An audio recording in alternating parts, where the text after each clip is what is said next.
யார் இந்த KPY Bala? Bala exposed. Bala வந்து ஒரு சர்வதேச கைக்கூலி, இவன் ஒரு ஸ்கேமு, இவன் மாட்டோன்னு நினைச்சா வாங்கடா அடிக்கலாம். இந்த வண்டி தான் அண்ணன் கேபிஒய் பாலா எனக்கு வாங்கி கொடுத்தது. இதை வந்து நிறைய பேர் என்ன சொல்றீங்க, வண்டி வந்து வாங்கி கொடுக்கல, பொய்யானது, நம்பர் பிளேட்லாம் மறைச்சிருக்காங்கன்னு சொல்றீங்க. இது வண்டி ஜெப்டோ நான் தான் ஓட்டுறேன், அண்ணன் எனக்கு வாங்கி கொடுத்த வண்டி தான். எவ்வளோ வன்மம் இல்லை? சரி ஓகே, நானும் வந்து இந்த 2 நாளா சரி ஓகே இது ஓகே இது இப்போ முடியும் அப்போ முடியும்னு பார்த்துட்டு இருந்தேன். ஒரே ஒரு படம் பண்ணேன், அந்த படத்துக்கு அப்புறம் இவ்வளோ வந்து ஏதாவது ஒன்று பண்ணுவாங்கன்னு எனக்கு சத்தியமா தெரியாது.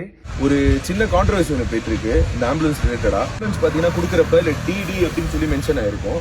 அது வந்து நாங்கள் கொடுத்த அடுத்த நாளே எங்களுக்கு தெரிய வந்துருச்சு அது வந்து டி மட்டும்தான். அன்னைக்கு பண்ண பெயிண்டிங் ரீஒர்க்னால வந்து டின்னு எக்ஸஸ் ஒன்று ஆட் ஆயிட்டுன்னு சொல்லிட்டு எஃப்சி முடிஞ்சதுனால இது நம்ம கேரேஜில் போட்டோம். அதுக்கு ரீப்ளேஸ்மெண்ட்டாக ஆம்புலன்ஸ் நம்ம கொடுத்து அது பயன்பாட்டில் இருந்துட்டு தான் இருக்கு மக்களுக்கு. அதில் எந்த விதமான பிரச்சனையும் எதுவுமே கிடையாது. ஸோ இந்த ஆம்புலன்ஸ்னால எவ்வளோ குழந்தைங்க பிறந்தாங்க, எவ்வளோ பேர் உபயோகம் அடைஞ்சாங்க, எவ்வளோ உதவி பண்ணுச்சுங்கிறத பற்றி யாருமே பேசவே இல்லை. இந்த ஆம்புலன்ஸ் வந்து ஒரு நம்பர் பிளேட், ஒரு டி பிரச்சனை, சின்ன டி, அந்த டி பிரச்சனையை வச்சுக்கிட்டு எவ்வளோ பண்றாங்க.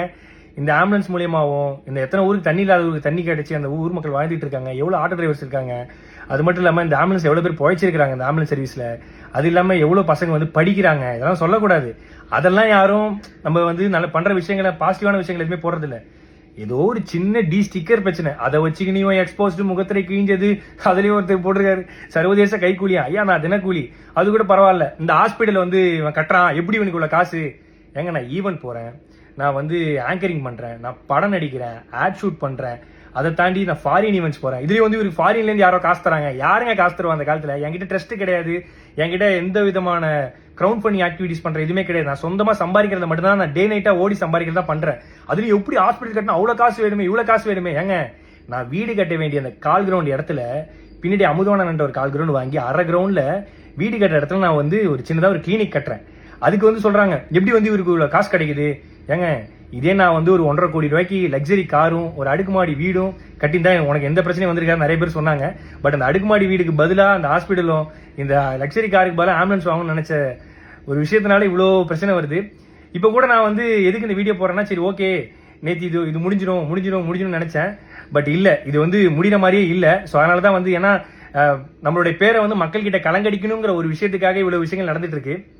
பரவாயில்ல, இப்போ நான் ஏன் வீடியோ போட்டேன்னா, இதை பார்த்து நிறைய மக்கள் வந்து நிறைய பசங்க வந்து ஐயோ இப்படிலாம் பண்ண இவ்வளவு பிரச்சனை இருக்குன்னு சொல்லிட்டு பின் வாங்கிடக்கூடாது. கடைசி வரைக்கும் அவங்களால முடிஞ்ச உதவி, ஏன்னா நம்மளை பார்த்து நிறைய பேர் பண்ணிட்டு இருக்காங்க. அதுலயும் வந்து வீடியோ எடுத்து யூடியூப்ல போட்டு சம்பாதிக்கிறான்.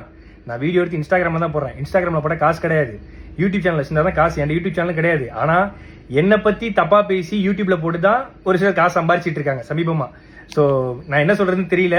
பாத்துக்கலாம், எவ்வளவு வன்மத்தை தாண்டி வாழ வேண்டியதா இருக்குன்னு இப்பதான் தெரியுது. பிரச்சனை இருக்குன்னு தான் நல்லது பண்றோம், ஆனா நல்லது பண்றதுல ஒரு பிரச்சனை இருக்கான்னு கேட்டா என்ன சொல்றதுன்னு தெரியல. நன்றி. இந்த 2 நாளா நான் படுற கஷ்டத்துக்கு எல்லாத்துக்கும் நன்றி. ஆனா நீங்க பண்றதெல்லாம் பார்த்து நான் ஓட மாட்டேன். எனக்குன்னு மக்கள் இருக்காங்க, அவங்களுக்காக நான் கடைசி வரையும் ஓடுவேன்.